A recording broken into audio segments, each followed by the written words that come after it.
Greetings.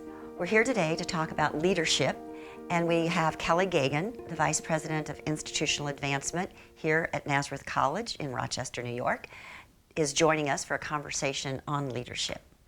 So let's start with communication. What for you, how would you describe effective communication?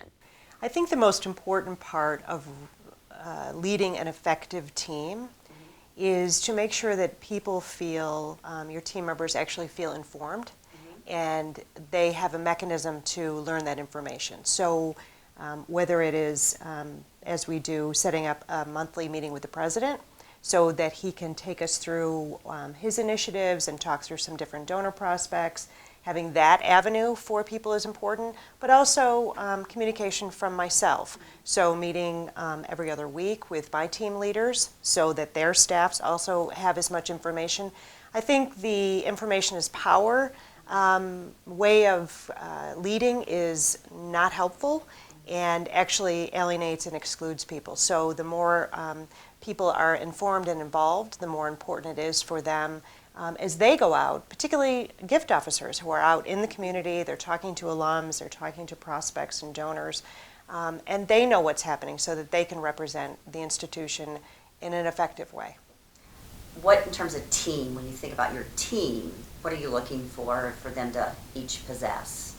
It's an understanding of who you are as a leader and how your team watches you, and therefore how you have to regulate your thoughts, your emotions, and what your team is looking for in a leader is someone who can manage their way through that, no matter what you're feeling inside.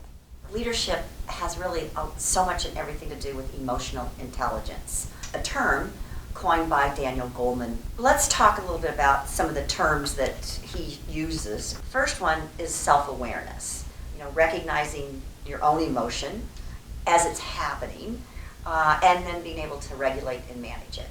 Share with me, if you will, some examples of that or how you've come to master that. I think all of us in our careers have had managers that we wanted to emulate, and those that we thought that perhaps when we finally get to that point, that isn't behavior that we would be interested in exhibiting because it doesn't feel good when you're a team member.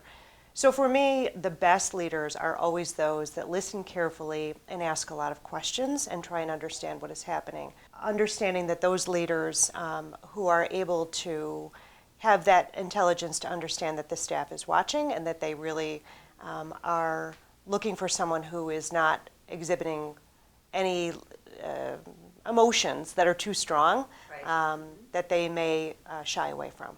I think all of us in our work lives are we want to know how we can help, how we can be a part of the situation, how we can be a part of the answer to whatever issue might be coming up. So trying to make sure that people understand in a group environment, but also individually, and allowing people the opportunity to come talk to you about individual concerns they may have or anxieties and working through those.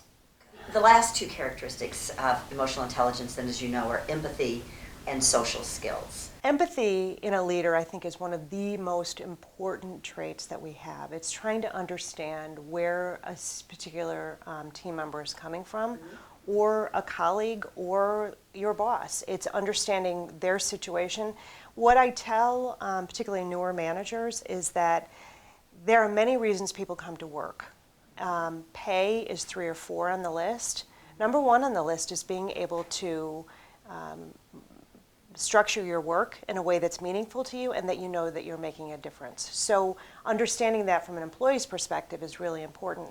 So as a result of emotional intelligence and these characteristics that we've discussed, what can we expect from someone who is understanding and aware of these attributes that we're talking about? I think so much of emotional intelligence is not being the person who's out in front, but it's the person who's behind, trying to make sure that we're getting to an outcome that actually is positive, and you can see where it needs to go, but making sure that all the team members are going forward together so you feel like you're cohesive as a group. It's really helpful to be reminded of what you're strong at and what areas that you can use some improvement, or to hire the type of people who can fill in the gaps for you and who can complement you in the work that you're doing so that you really are at maximum efficiency or the ability to really operate fully as a team.